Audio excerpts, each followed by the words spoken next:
Halo semuanya, jumpa lagi dengan Awan Cai di sini, pelatih konsultan pajak pertama dan satu-satunya di Indonesia. Hari ini kita membahas mengenai TikTok Shop yang dilarang, teman-teman ya. Sudah banyak sekali orang bahas di Indonesia, ini sudah ramai banget. Ya, gue ikut-ikutan bahas aja deh. Ya, ini mengenai TikTok Shop dan kita mau singgung sedikit mengenai bisnis konsultan pajak gitu ya. By the way, disclaimer ya guys, bahwa isi video ini bukanlah saran profesional konsultan pajak ya teman-teman. Jika ada informasi yang salah di video ini, langsung lu sampaikan di kolom komentar ya guys. Oke. Yang pertama adalah kita bahas ini hal yang sangat-sangat sederhana ya teman-teman ya. Ini hal yang sangat-sangat sederhana dibikin segitu rumitnya, dibikin jadi berita nasional. Padahal simple sekali masalahnya ya. Lu, gua, dan pemerintah dan semua orang tahu masalahnya apa dan semua orang tahu solusinya apa. Ya, jadi ini video sangat cepat sekali. Yang pertama adalah adanya larangan TikTok Shop, ramai banget ya. Gini, orang-orang tuh jadi teriak-teriak, jadi komplain gitu, jadi marah-marah sana sini gitu, jadi diskusi nasional hanya gara-gara masalah TikTok Shop mau di ban atau mau dilarang atau mau disuruh ganti platform dan sebagainya gitu. Jadi kata pemerintah gini ya, kata pemerintah masalahnya itu seperti ini. Yang pertama, UMKM dalam negeri jadi rugi nih karena ada persaingan tidak sehat, ada persaingan harga yang tidak sehat dengan seller-seller yang ada di TikTok Shop. Oke? Jadi UMKM dalam negeri ini jadi rugi gara-gara kalah harga, kalah kompetisi ya. Masalah kedua adalah kenapa harga di TikTok itu bisa murah? Gara-gara barang yang dijual itu tidak jelas asal muasalnya, kemudian tidak jelas perizinannya, kemudian impornya tidak resmi lagi ya. Kembali lagi kepada impor door to door ya. Yang ketiga masalahnya adalah si TikTok ini nih, yang gue pahami ya, si TikTok ini tidak mau sharing informasi data pelanggannya gitu, data sellernya. Jadi negara ini buta nih, negara nggak tahu nih si TikTok ini siapa saja customernya, maksudnya siapa saja klien-kliennya yang jualan gitu loh. Nah, negara perlu tahu ini, kenapa? Karena yang keempat ini, pajaknya nggak dibayar bos sama si seller itu, ya. Nah, negara perlu tahu si seller itu berapa sih omsetnya, supaya negara bisa menembak berapa omset lu, berapa pajak yang masih lu bayar. Kalau negara tidak punya data ini, ya orang-orang ini nggak usah bayar pajak tuh. Gitu. Nah, itu masalahnya ya. Jadi sederhana sekali guys, masalahnya sangat-sangat sederhana, sangat-sangat simpel, kita semua sudah tahu. Nah, pertanyaannya, apakah melarang TikTok Shop akan menjadi solusi terhadap empat masalah ini? Teman-teman, gua, si pejabat, dan elu, kita semua tahu bahwa itu bukan solusinya teman-teman ya. Memangnya kalau TikTok Shop ditutup, barang-barang yang tadinya impor ilegal bakal jadi legal? Bakal jadi benar impornya? Enggak juga ya. Memangnya selama ini mereka yang tidak punya izin, yang tidak mau ngurus izin, apakah sekarang jadi ngurus izin? Enggak juga ya teman-teman ya.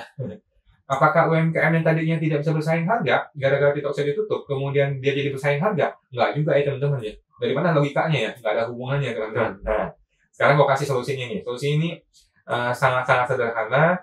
Kita semua sudah tahu teman-teman ya. Gue tidak bahas juga, semua orang sudah tahu ya. Yang pertama, mengenai UMKM dalam negeri dirugikan. Ini kita nggak usah komplain teman-teman ya. UMKM-nya masih berubah. Ya, kita sebagai warga, sebagai UMKM, pelaku UMKM harus berubah. Kita mesti jualan barang yang pertama, kualitasnya ditingkatkan. Yang kedua, kreativitas. Lu jangan cuma jualan barang A, yang semua orang juga jualan barang yang sama. Jangan, lu mesti jualan barang A, tapi lu modif, lu ganti, lu bikin kreativitas. Lu bikin seolah-olah barang ini hanya lu yang punya. Itu digital marketing mesti lu pahami. Itu teman-teman ya. UMKM dalam negeri mesti belajar bagaimana digital marketing, bagaimana mempromosikan dengan digital, bagaimana menggunakan algoritmanya, lu mesti paham gitu teman-teman ya. Jadi jangan cuma komen-komen doang. Satu, mengenai UMKM. Yang kedua, mengenai barang tidak berizin, tidak ada MUI-nya, tidak ada BPOM-nya, tidak ada apalah izin-izin segala macam gitu ya. Ya selesai, ya gampang. Tinggal permudah izinnya pemerintah, wahai para pejabat, ya sesimpel itu ya. Ngurus SNI, gimana prosesnya ngurus SNI? Berapa sulit ngurus SNI di negara ini? Coba. Gampang kan? Lu tinggal bikin koordinasi para menteri, kita permudah perizinan. Kalau perlu kita bikin satu pintu, silakan datang ke sini bikin perizinannya mudah sekali gitu ya. Dibikin mudah, simple, semuanya sangat-sangat mudah gitu loh. Ya, kemana tuh reformasi birokrasi yang dibikin oleh Pak Jokowi udah 10 tahun? Kemana tuh reformasi mental, reformasi birokrasi, kemana tuh semua? Beres teman-teman, gampang, simple, permudah izinnya, beres urusannya. Oke? Yang kemudian barang impor tidak jelas. Oke? Ini barang impor tidak jelas, negara komplain nih karena barang impor tidak jelas. Lah, kan lu negaranya nih, lu pejabat sebagai negara. Kok bisa barang tidak jelas masuk ke negara ini? Masalahnya bukan di warga, masalahnya di pemerintah, ya kan?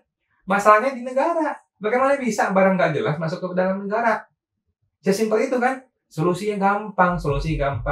Laksanakan perintah undang-undang, Bapak Ibu pejabat negara ya. Laksanakan perintah undang-undang. Tidak boleh yang namanya impor door to door. Tidak boleh yang namanya impor ilegal. Tidak boleh yang namanya impor tidak resmi. Nggak boleh itu. Itu sudah ada undang-undangnya gitu loh.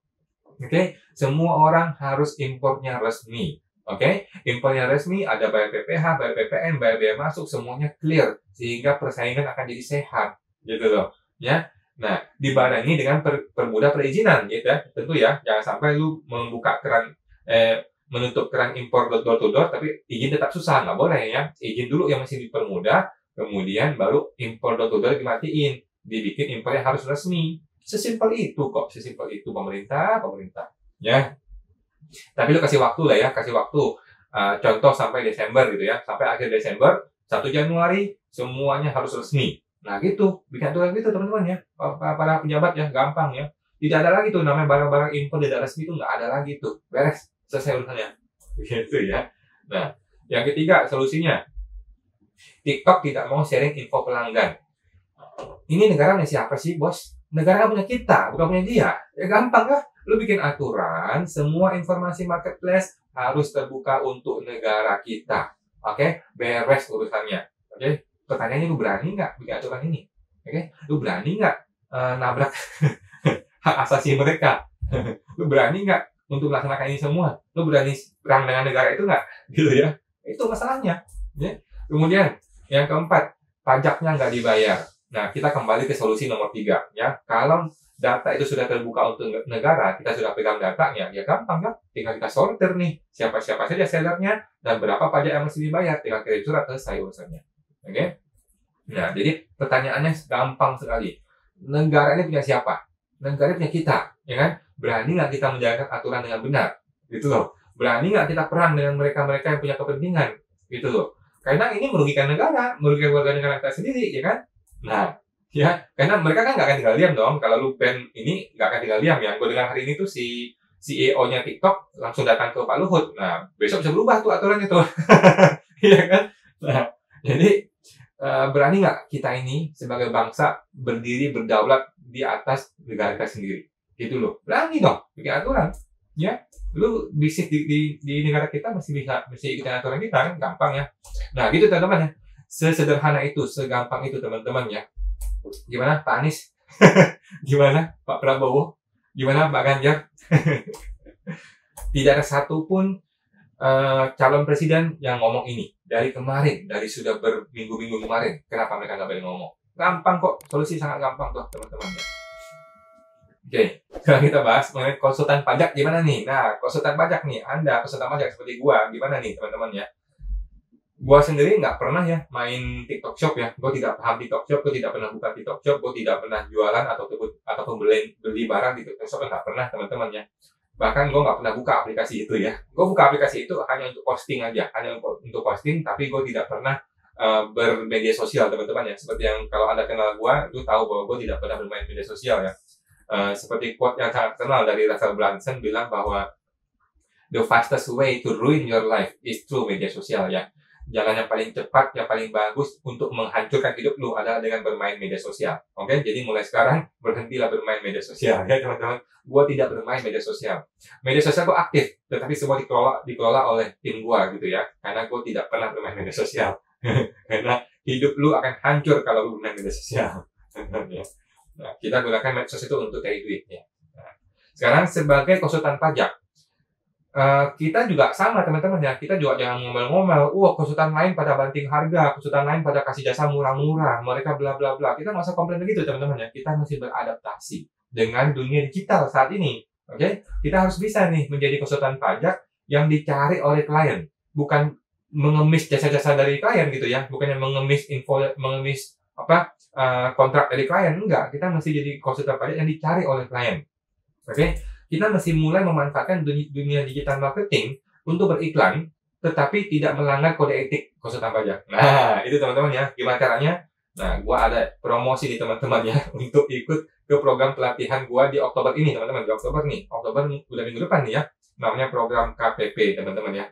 Program konsultan pajak pinter. Teman-teman, PKPP ini nanti akan bantu Anda untuk mengembangkan bisnis dan perpajakan akuntansi Anda ya, hingga menjadi miliarder nih di era digital ini teman-teman ya, dalam waktu kurang lebih dari 2 tahun lah. Dengan pelatihan intensif yang step by step teman-teman ya, dan live coaching langsung online ketemu saya langsung. Nah, teman-teman akan tergabung dalam komunitas eksklusif PKPP, terdapat video pembelajaran step by step-nya untuk Anda, dan yang paling penting, kita akan berjumpa langsung teman-teman ya, via live coaching interaktif setiap hari Sabtu pagi ya, mulai Sabtu depan nih teman-teman, Sabtu depan di Oktober ya. Oke guys, manfaatkan masa promo yang luar biasa ini ya, hanya di bulan ini terakhirnya. Silahkan daftar di website ya, www.programkpp.com ya, www.programkpp.com untuk buka puasa guys ya. Oke, sampai jumpa peserta pajak untuk di kelas pertama Anda.